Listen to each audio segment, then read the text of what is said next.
In this special video, we're going to do a video that is related to the previous video I made, my opponent self-destruct himself, but this time, it's a 900 opponent and it's much advanced. Is it absolute pure destructions or just a normal game? This setup with queen to d7, the main purpose of this, not just to defend the bishop, but also to do this skewer to the queen and the rook, and now he goes bishop to g5, it is a mistake. I go block his bishop, and now you have to move your bishop because I will take your bishop in the first place. But that loses to the move even more because of the fact I pin your queen to the rook. Now you have to move your queen, and if you move your queen, I will take it with the rook. But if you don't move your queen, I'm just gonna take your queen anyway, like this.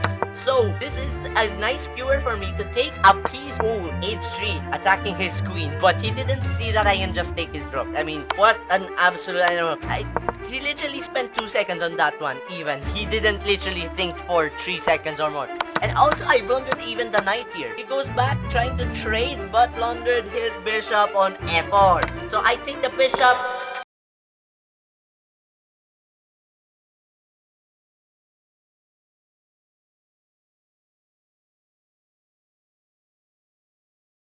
Hello everybody and welcome to another special video. In this special video, we're going to do a video that is related to the previous video I made, my opponent self-destruct himself, but this time, it's a 900 opponent and it's much advanced. He got with the white pieces, I am with the black pieces over here, and let's see what happens. Is it absolute pure destructions or just a normal game? But yeah, we're going to start with e3, going for passive play over here. I think in the previous video, this happened also. e3 happened. I don't know what is e3 right now. It is getting popular. I don't know why. I'm just gonna go d5 with the Scandinavian defense because obviously I don't know what to do with this e3 move. I don't know what to counterattack it. And now I take the full center because he didn't take the full center a while ago, and now he goes bishop to b2, which literally develops his bishop to pressure my pawn on e5, which is a really great move, and I go pawn to d4, attacking my pawn on 4, because if he takes,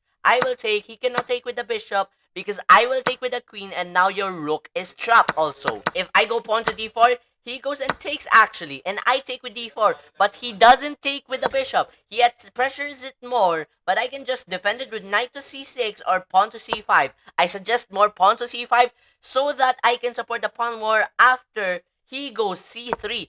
He goes pawn to d3, opening up his queen somehow, and maybe also developing the other knight to d2, trying to make some more squares for him side more in the future. I'm gonna go knight to c6, trying to defend the pawn more on d4, trying to go for solid play, and also taking some more space in the center.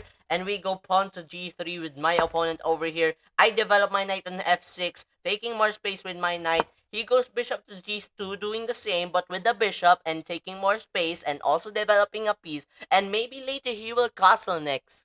Castle next. And I will go knight to d5, because if I let this knight be taken right now, then any random move will do, and then he will take my knight and I will double his pawn structure. Remember this, when you double your pawn structure becomes weak, and if your pawn structures are weak, it cannot be defended by another pawn. So it is bad. So I did not let that happen. Instead, I block it with a knight so that he cannot see my knight on c6 anymore. And he takes my knight. I take it with the queen. Although he can attack me with the pawn, he didn't do it. He didn't go pawn to c4, attacking my queen, and I need the queen to go back.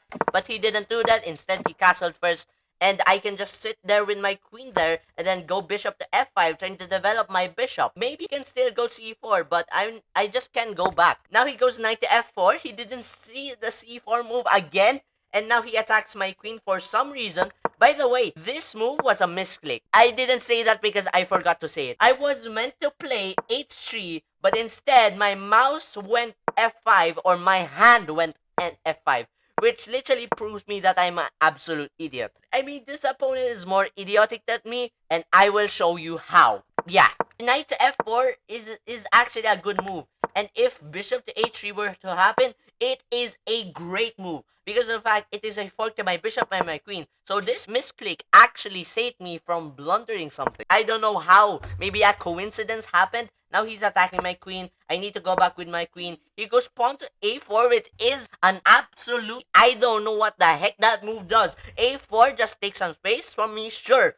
but I can go knight to b4. What the heck does this move does? Sure, it lets the bishop a3, but that's nothing because I can just guard it with pawn to b6. So this pawn move is just an absolute, I don't know, idiotic move or something. Or this move does nothing. I'm just gonna go bishop to e6 because e7 just developing because I don't know what the heck this move does. I mean, this move does nothing. So I'm not gonna counterattack it or for some reason just destroy it. So he goes knight to h5. I don't know what the heck that also move does because I can just attack it with pawn to g6, although I castled first and then go pawn to g6. But never mind, I did not go pawn to g6 because he literally goes knight to f4. Knight to f4 is such a good move, but it loses to the move bishop to d6, which attacks his knight. He needs to move back or else I will take his knight, and if he takes back, I'm gonna double his pawn structure. Like any random move will do here, I will take, he will take, he has a double pawn structure. So, the best move is to move your knight. He moved his knight this way, that's the problem. He moved his knight this way, I go bishop to e6, now he needs to forcefully go to f4, and then I can now take, and now I double his pawn structure. Watch what that literally results into. That literally results into his king being so exposed right now, and also his pawn being doubled and weak. And now I go rook to e8, seeing that, and maybe taking the file here, maybe rook in up and over soon, attacking the king on g1. He goes knight to d2, I go queen to d6 for some reason, pressuring that weak pawn, because again, it is very weak. It cannot be defended by another pawn. He goes knight to e4, attacking my queen over here on d6. I take his free pawn, which is very weak, and he blundered that. He goes knight to g3, which unexposes his king. He can get pinned, but I did not pin because I don't know why. He goes bishop to a3, and then I go pawn to b6, trying to, deflect the bishop permanently here. His bishop sucks. Look at his bishop. If it goes here, I'm just gonna take it. If he goes here and then here, he will take it.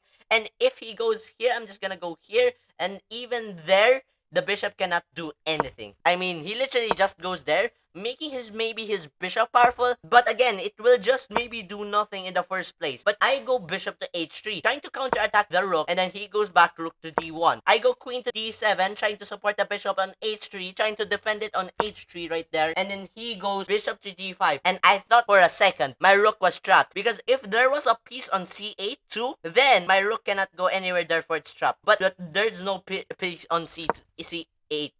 So I blocked it. Oh wait, what am I doing? I can just block it. Never mind. Because if there was a piece on c8, I can just block it. Boy oh boy, what's happening to my mind? Seems like I say before I think. Anyway, so let's just continue with the game. Now I skewered him, his queen, and his rook. By the way, this setup with queen to d7, the main purpose of this, not just to defend the bishop, but also to do this skewer to the queen and the rook. And now he goes bishop to g5, which is a mistake. I go block his bishop, and now you have to move your bishop because I will take your bishop in the first place. But that loses to the move even more because of the fact I pin your queen to the rook. Now you have to move your queen. And if you move your queen, I will take it with the rook. But if you don't move your queen, I'm just gonna take your queen anyway, like this. So this is a nice skewer for me to take a piece, or maybe a better piece. I take his rook, he takes my bishop. But remember, rooks are better than bishops. So we're doing fine here now. We're plus 3 points of material. I go queen to g4, trying to counterattack that rook. Well, maybe also pinning this queen to the king. For a second there, he literally goes h3. What? Oh, h3 attacking the queen. Sure, my opponent maybe goes like, oh, h3 attacking his queen. But he didn't see that I can just take his rook. I mean, what an absolute, I don't know.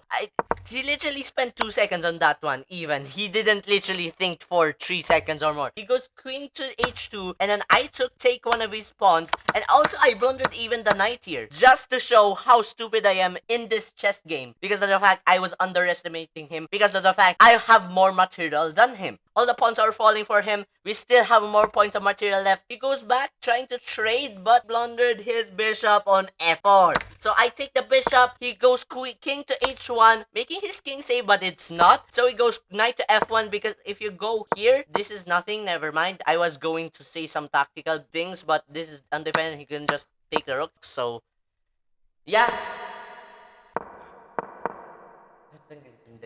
Knight to f1, trying to cover up the check, but I can just take. Wait, I can just take. Why didn't I just take? What am I doing? What am I doing? I can just take the knight. If I take with the knight, he takes my rook. I'm just gonna take with the queen. What am I doing? Bro, I just moved the rook to e8, trying to make it powerful. I don't know why I did that. I just go rook to e2, and now he resigned. He resigned, and we won the game while attacking his queen, while pinning his knight. This is an absolute great checkmate. The last game, in the previous video, in the last game, we had a blast because of the fact I literally checkmated him with a promoted pawn. But in this case right here, it's not more epic, but still, it's a 900. Do you expect me to checkmate him again with a promoted pawn 2 times in a row for my opponent? Yeah, not gonna happen. But anyways, because the game could have ended if I take his knight, oversimplifying if he takes, I'm just gonna have 8 points of material over here, and I will just move my rook and then eat all of his pawns anyways. Yeah, and don't even. Yeah, and don't even forget that I have 1, 2, 3, 4, 5 pawns, 1, 2, 3, 4, 5, 6, 7 pawns versus 4 pawns. Yeah, who would you think would win? Is that a real sentence? I don't know. You can just please go play black if that's a real sentence. Comment down below if it is, or if it is not. If I lose at this game, even if he doesn't resign, then I'm an absolute idiot and I don't know what I'm doing, because this is a completely winning position according to the computer. So yeah, this is the last game. I hope you enjoyed the video. Please subscribe and like if you enjoyed the video, and see you guys in the next video. And also don't forget of the fact I have a Twitch channel, I have a Discord server. The Twitch channel is where I live stream 7 p.m. or 3 p.m. But now I live stream usually at 3 p.m. every other day. And in Discord, I usually connect my Twitch and my YouTube subscribers there. So feel free to click one of those 2 links just to, have some updates on me and on Twitch, on YouTube. And yeah, see you guys in the next video. If you enjoyed the video, again, please like and subscribe. Peace out!